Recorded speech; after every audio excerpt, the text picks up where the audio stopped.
Hey everybody, welcome back to These Nerdy Things. Today, Kaldheim Prerelease. I went and picked up a pre-release pack. I am actually super excited for this set because I love the art. I've been looking at a few of the spoilers. I didn't really look at all of them, but a few of them, and I saw some of the showcase art, and I was like, wow. I haven't been wowed by like new card art or style in a while. So I just had to get this stuff. Viking themed, love it. So got a pre-release pack I'm gonna open. I got two of these extra bonus packs that my LGS gave me because it would have been an actual pre-release event, which I'm sad about because I actually really loved playing sealed, but that's just kind of how things are for right now. So let's open up these first, and then I'll go and dive into the pre-release pack here second and get it started. So lots of really cool cards in here. Some a little broken, obviously, because they have issues with doing that now. They don't seem to test the... oh, I forgot. They have this rip tab on here now. I think that's a fairly new... I still open them from the back, though. Alrighty. I can't remember if rare is in the back or the front. I guess we'll find out. Snow-covered island. And then, okay, so the rare is going to be up here in the front. Battle for Bretgard. 3 mana Selesnya for a saga. Create a 1/1 white human warrior creature token. Then create another elf warrior creature token and choose any number of artifact tokens and or creature tokens you control with different names. For each of them, create a token that's a copy of it. So basically a little token generator for Selesnya. I used to have a Selesnya token deck back in the day. So, and then I think there can be showcase for uncommons, but not commons, which I like. Because some of the uncommons, yeah, you might want a little bit of a fancier version. Commons, like, can we all be frank here? Commons are mostly filler. Some of them are actually good, but you don't want to, oh, okay. Well, as I'm sitting here rambling, we did get a showcase, and look at that. I mean, just look at that with the cool, like, Celtic themed, frame, and just like the art style. It's like, it's not that like computer generated. It's like actually painted or drawn. Just love that. So this is the giant wizard, and whenever a creature or planeswalker an opponent controls is dealt excess damage, if a giant wizard or spell you controlled... Okay, so it's just like a little extra card draw. And excess damage. So, and then Divine Gambit. Here, I'm going to put over here. And that was... I'll look through the commons, myself, and go through them. I don't need to do that actually on camera. A lot of you guys probably already know. Here, let's try this little... I don't like this rip, by the way, because I feel like I'm going to, like, rip off the edge of the cards or damage them somehow. So I think from now on, I'm actually just not going to do that. Alright, so I'm actually going to do well, there might be a foil, so we'll just go right in from the front. So, Replicated Ring, Snow Artifact. If I can speak here. Ice Tunnel, the new Snowlands. And then we have Sigrid, God Favored. So she's 3 mana, 2/2, flash, first right, protection from god creatures, and when she enters the battlefield, exile up to 1 target attacking or blocking creature until she leaves the battlefield. Okay, so a little bit of a flash. I remember seeing there's a lot of cards that are kind of going outside of their color, themes or tropes normally. White getting flash. I saw like a counter spell for red and stuff like that. So, yeah, kind of crazy with what they're doing now. So, all right, Kaya's Onslaught, Fall of the Imposter. There's also a lot of sagas, and I kind of like that. That's kind of cool. And then there's an uncommon land cycle in this one too as well. So, alrighty, that's it for the 2 extra packs that I got for getting the pre-release kit here, so let's open the actual kit here. Let's pop this open, and then I'm going to put these like this, because I think there's a... No, I don't want to show that. Actually, I guess it doesn't even really matter, because I'll probably use it before I put this up, but... okay, Mystic Reflection is the pre-release card here. Choose a non-legendary creature. The next time one or more creatures or planeswalker enters into the battlefield this turn, they enter as copies of the chosen creature. Okay. So, a little bit of a... Again, it seems like there's a lot of, like, changeling. There's a lot of, like, Jeez Louise, why does this have to be so hard to get out of here? Mystic Reflection. Let's get all this crapola out of the way. Alright, 6 more packs in here. Hopefully we can get something a little spicy. Showcase, extended art. I looked at a few pack openings. It looks like the drop rates are a little bit higher in these standard draft boosters than they were in the past. I know recently with the surge of like new like showcase stuff, and a lot of that was like collector's packs, set boosters, I guess, were more likely to get it. It seemed like whenever you opened, it was a very, very slim chance, but I've seen from what I have seen so far, it looks like they increased the drop rates for that, so that would be cool. Okay, so it looks like this is then reversed from the packs that we got from the extra packs. So inside the pre-release, it's going to go commons, uncommon, and then stuff like that, which I kind of like that a little bit better. Frenzied Raider. It looks like we have a showcase, or extended, sorry. Battle Mammoth. Nice. I love green. I love green Stompy. This has got that foretell mechanic. Really cool. I mean, it just looks so clean. It looks really, really nice. So he's 6/5 trampler. You can foretell him for 2, kind of put him face down, and then later you can pay 4 to have him come out. So nice. A little bit of a just as I was saying, talking about the extended and showcase stuff like that, one pops up, and it is a mythic at that. So, all right. Pretty cool. There are some obviously way spicier mythics than that, but I guess I won't turn down a mythic. All right, pack number 2. Uncommon Dwarven Hammer, Carter's Vicious Return, Inga Runais. Then we have an Old Growth Troll. 3 mana 4/4. We're going with that green Stompy deck. Love it. This would be a great, if I opened this in an actual limited environment, I would be, like these 2 packs, I would be overjoyed to see the amount of just green big old creatures that I could stuff in a deck, because I love me some green and black. If I could make a Golgari out of these, ugh, that'd be awesome. But 3 mana 4/4, sorry, me rambling again. Trample. And when it dies, if it was a creature, return it to the battlefield. It's an aura enchantment with Enchant Forest you control, and Enchant Forest has tap and add 2 mana, or 2 green mana, and 1 colorless and tap, sacrifice it, and create a 4/4 green Troll Warrior creature token with Trample. So he just kind of comes back. Hard to get rid of this guy unless you exile him, but that's pretty cool.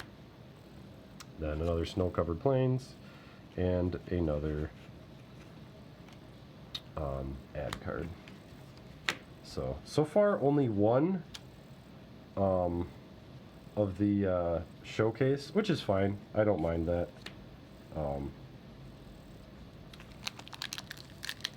I'm of the ilk that, like, stuff like this and stuff like this, I don't mind if they're really hard to get for everybody. You know what I mean? Like, if they're just not common. It kind of ruins it with collector's packs. As much as I really kind of like them, I hate them at the same time because, you know, you just open some of those and they just flood with all, you know, this no longer is special because there's a bunch, you can just, you know, get the collector's packs and open a ton of them. So that's the double-edged sword of those collector's packs. They're fun, but they're also, they just make sure that the market gets flooded with all these cool variants that they aren't as special anymore because they're a lot easier to get. So, Vega, Kaya's Onslaught, Herald, King of Skemfar, and then our rare is another Saga. The Raven's Warning, I remember that. This one I feel like is just so good.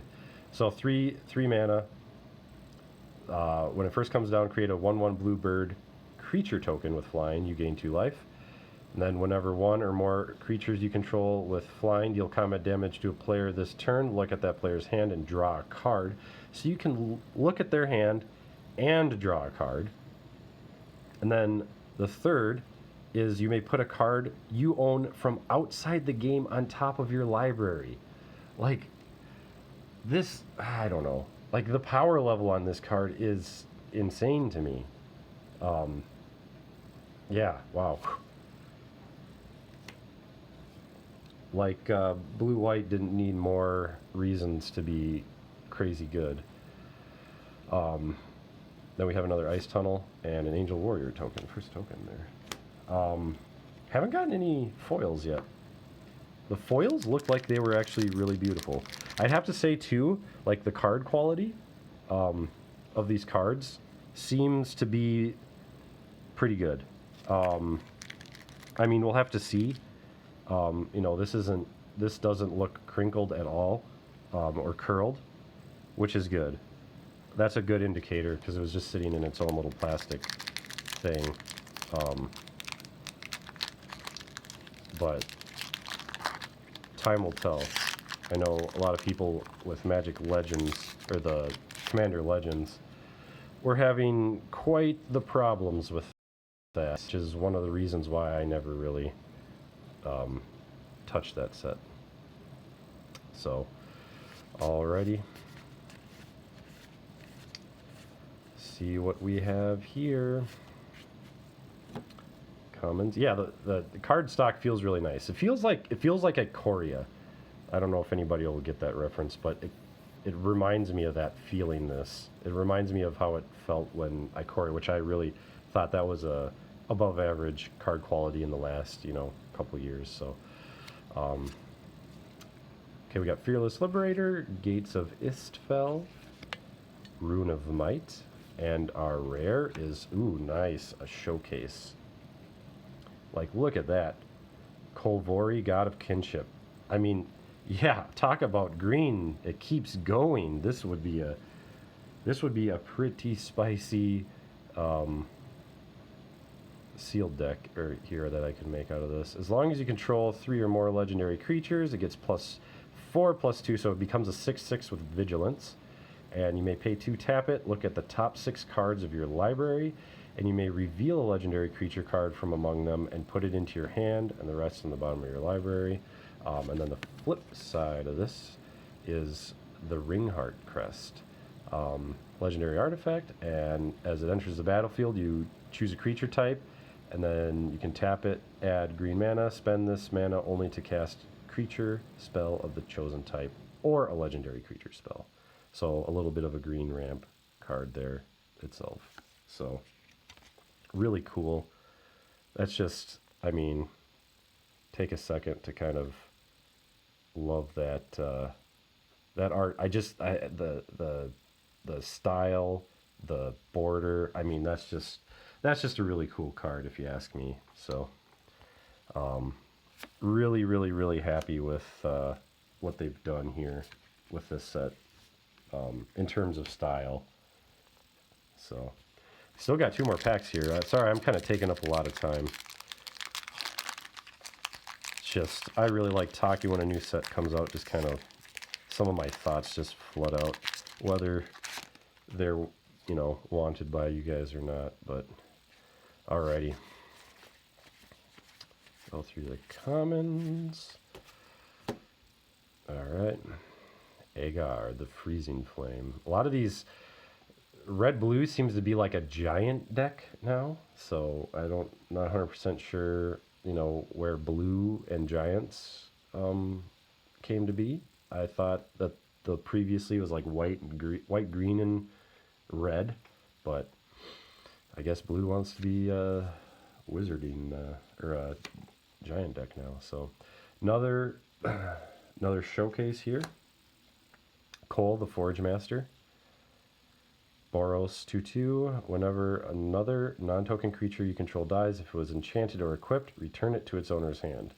And creature tokens you control that are enchanted or equipped get +1/+1.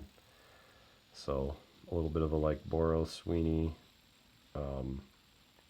enchantment / equipment deck there. So I mean, that's just cool. I can't get over it. I'm sorry. That's just some good stuff there. Our rare is Draugr Necromancer. 4/4 for 4. Zombie Cleric. If a non-token creature an opponent controls would die, exile that card with an ice counter on it instead. You may cast spells from among cards and exile your opponent's own with ice counters on them, and you may spend mana from snow sources as though it were mana of any color to cast those spells. Okay, so a lot going on with this card, but basically if he's out, anything that you exile or kill that's put into exile, you can then cast that as long as you're spending snow mana to cast it, as it seems. Or I guess use snow mana to help cast it, I guess. Alright. Still no foils. I don't know if that's a thing, it's just foils are a little bit more rare or not, but we got a Highland Forest, and then, oh, of course, as I said it, I was kind of like, oh, I think there might be a foil here. Pilfering Hawk, 2 mana, 1/2, flying. Pay a snow mana, tap it, draw a card, then discard. So a little bit of a cycler, flyer. Okay. Nice, but, I mean, the actual, like, you know, foiling on that, too, seems to be pretty decent, too. I would like them to just be more consistent with stuff like this. Like, it seems like every release it's just all over the place. You don't know what you're going to get. But this seems to be good quality so far. All right, I'm going to try to make this under 20 minutes. Sorry, guys. Probably like, shut up, just show me them cards. I'm trying. All right.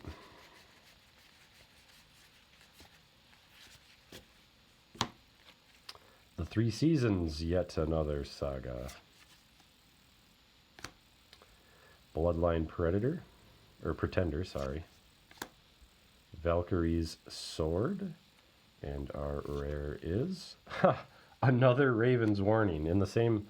Okay, maybe I might make a white-blue deck with all that, and then you could pull some of these some big boys, not have them in your deck.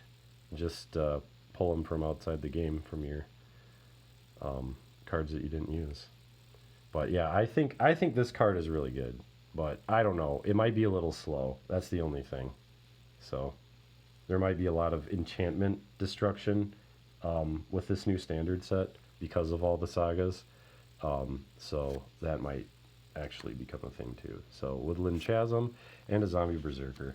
So pretty cool. Did end up getting a Mythic Extended art and a pretty cool God showcase art too as well. So, all right, everybody. Thank you so much for watching. Until next time, have a good one.